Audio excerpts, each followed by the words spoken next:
Olá! Todos nós, de algum modo, temos fé. A grande questão da fé não é ter ou não ter fé. Até mesmo uma pessoa que se auto-intitula incrédula, ou até mesmo alguém que se diz, olha, eu sou um ateu, esse ateu acredita, por exemplo, na não-fé ou no não-Deus. Fé é um conceito amplo. Aqueles que têm fé no trabalho, aqueles que têm fé, de repente, na família, aqueles que têm fé na política, aqueles que têm fé nas forças marciais, né, nos poderes militares, aqueles que têm fé numa instituição, numa igreja, numa ONG, as pessoas têm fé. Mas o objeto da nossa fé não deve ser aleatório. Para que essa fé seja diferenciada, Deus deve ser o alvo dessa fé. Deus deve ser o objeto da nossa fé, da nossa busca. E ainda que isto ocorra, existem dimensões diferentes para que então eu e você possamos encontrar o melhor desse Deus nesse caminho da fé. Quero ler um texto da palavra de Deus, registrado no Evangelho de João, capítulo 20, versos de 1 a 8.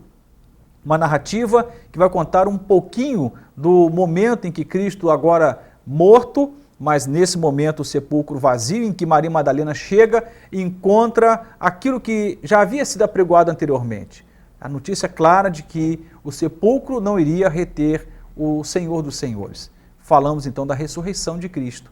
Olha esse texto. E no primeiro dia da semana, Maria Madalena foi ao sepulcro de madrugada, sendo ainda escuro, e viu a pedra tirada do sepulcro. Correu, pois, e foi a Simão Pedro e o outro discípulo a quem Jesus amava, e disse-lhes, levaram o Senhor do sepulcro e não sabemos onde o puseram. Então Pedro saiu com o outro discípulo e foram ao sepulcro. E os dois corriam juntos, mas o outro discípulo correu mais apressadamente do que Pedro e chegou primeiro ao sepulcro. E abaixando-se, viu no chão os lençóis, todavia não entrou. Chegou, pois, Simão Pedro, que o seguia, e entrou no sepulcro e viu no chão os lençóis, e que o lenço que tinha estado sobre a cabeça não estava com os lençóis, mas enrolado num lugar à parte. Então entrou também o outro discípulo, que chegara primeiro ao sepulcro, e viu e creu. Esse é o texto. Quero pensar um pouquinho sobre esse tema, o segredo da fé, olhando para esse texto. Nós temos aqui uma única cena, o sepulcro vazio. Jesus havia morrido e agora, passado 3 dias, ele havia ressuscitado, o sepulcro estava vazio. Temos 3 personagens aqui. Maria Madalena, que chega no primeiro momento, dá notícia aos discípulos, aos apóstolos. Que discípulos são estes? Pedro e João. Eles recebem essa notícia. E tão logo, sabedores dessa notícia de que o sepulcro estava vazio, Pedro e João começam a correr apressadamente em direção ao sepulcro. E o texto sagrado vai dizer que um correu mais do que o outro. Portanto, João chega primeiro à porta daquele sepulcro. No entanto, ele olha à distância, ele não entra. E o que ele enxerga, segundo o texto sagrado, eram os panos de linho que estavam deixados à parte. Pedro, que chegou um pouco atrasado em relação a João, chega, mas ao contrário de João, entra no sepulcro. E ele não somente percebe os panos de linho deixados à parte, mas também o lençol que cobria o rosto do mestre. E ele percebe esses detalhes. João depois entra também, e ao entrar, João também observa a mesma coisa que Pedro havia enxergado, os lençóis, os panos de linho e também o pano que havia coberto o rosto do mestre. Mas uma coisa interessante que nos chama a atenção nesse texto, não dá para ser percebido olhando para esse texto na nossa língua, que é o português, mas quando lendo no grego, fica claro aqui algumas verdades profundas. Muito comumente, no grego, nós vamos ter muitas palavras para uma palavra só no português. Por exemplo, amor. Você vai encontrar no grego ágape, você vai encontrar philos, você vai encontrar storgê. São palavras que vão falar de uma coisa só, amor, mas uma dimensão diferente do amor. A palavra ver, no grego, ela tem várias palavras que significam enxergar, ver, mas num conceito diferente, numa perspectiva diferente. E aqui aparecem 3 palavras, blepo, teorel e araô, ou oraô. Essas 3 palavras, elas estão aqui no texto para deixar bem claro que a visão que cada um teve não foi igual, foi completamente diferente. Vamos encontrar no versículo 5, por exemplo, João se achegando à porta do sepulcro e olhando. A palavra João viu, aqui nesse momento, o ver aqui é blepo. Sabe o que significa? Observar. Alguém que olha à distância e não quer se envolver com a cena. Alguém que observa como que numa visão panorâmica, mas não quer se achegar mais. Essa é a visão clara das pessoas que seguem a Deus, mas o seguem à distância. Como as multidões que cercaram a Jesus no seu tempo, no tempo do seu ministério.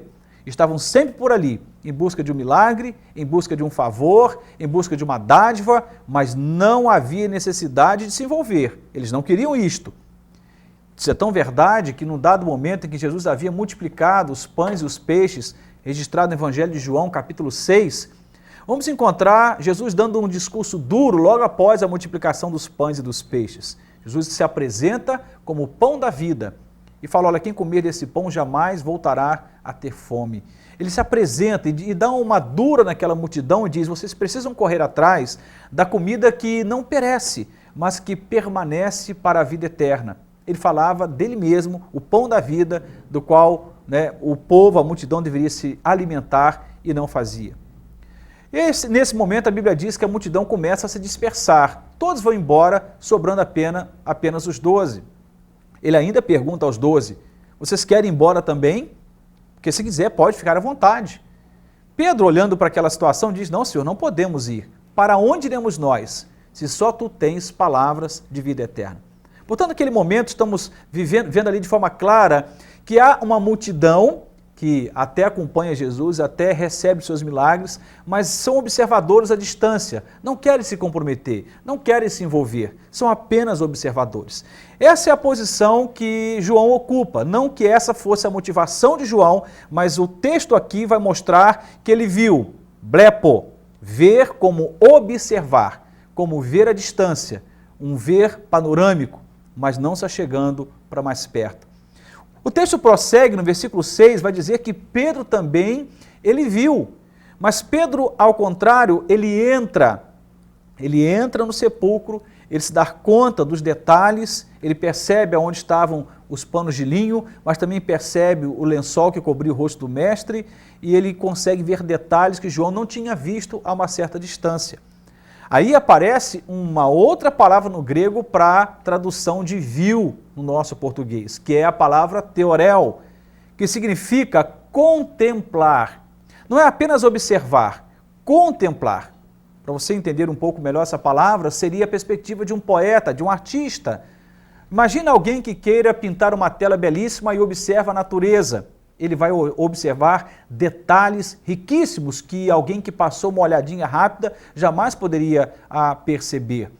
Ou seja ele aquele que vai escrever essa cena num papel em forma de poema, de um livro, de uma literatura, seja este alguém que vai esculpir a cena ou vai pintar a cena, essa é a visão do artista. Aquele que contempla, que para, observa e vê detalhes. Essa é a posição de Pedro. Ele estava vendo detalhes, mas ele não se comprometeu com a cena, apenas observou e ele, ao observar, percebeu detalhes. Tem muita gente que não é como a multidão, que olha e observa, melhor dizendo, à distância, não se envolvendo, até vai um pouco mais adiante, até percebe detalhes que o observador superficialmente não perceberia, mas há algo extraordinário que é a postura de João no segundo momento, quando a Bíblia vai dizer que ele também viu, mas ele viu e creu, como diz a palavra de Deus no versículo 8. João entrou, como Pedro, viu tudo que Pedro viu e creu. O que tem de diferente? O primeiro viu é blepo, observação.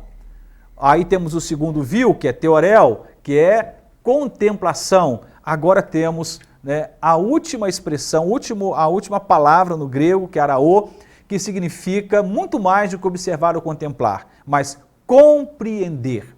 O ver ali é viu, compreendendo.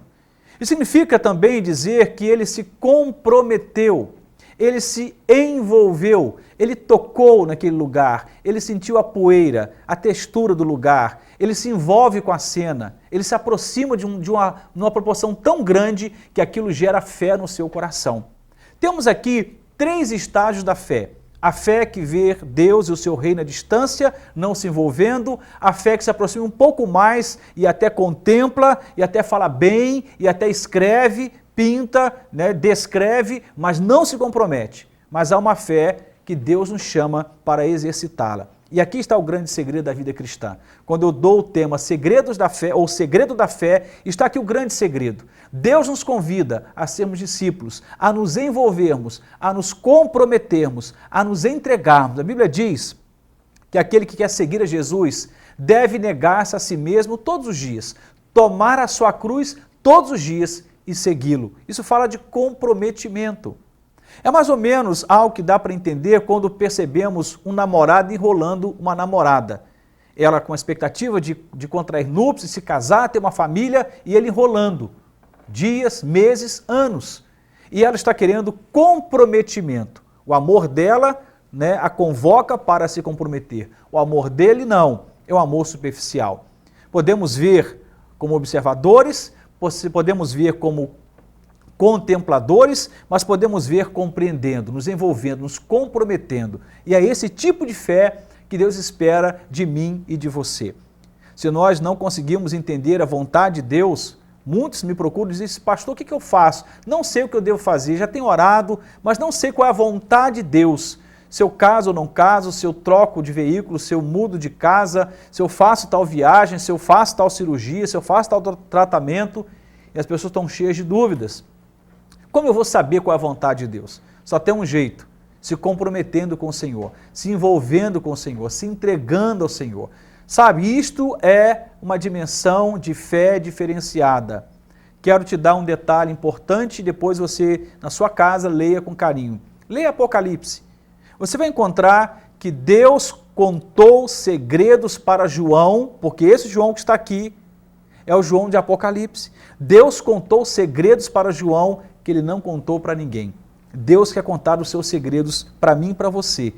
O preço é o temor a Deus. E um exercício de fé nessa dimensão, de uma fé que não só observa, que não só contempla, mas que compreende, se compromete, se envolve, né, toca na cena, está ali junto e misturado, dizendo, Senhor, estamos juntos, para o que der e vier. Sou teu discípulo, sou teu servo, estamos juntos até a morte e para além da morte eternamente. Esse é o grande segredo da fé.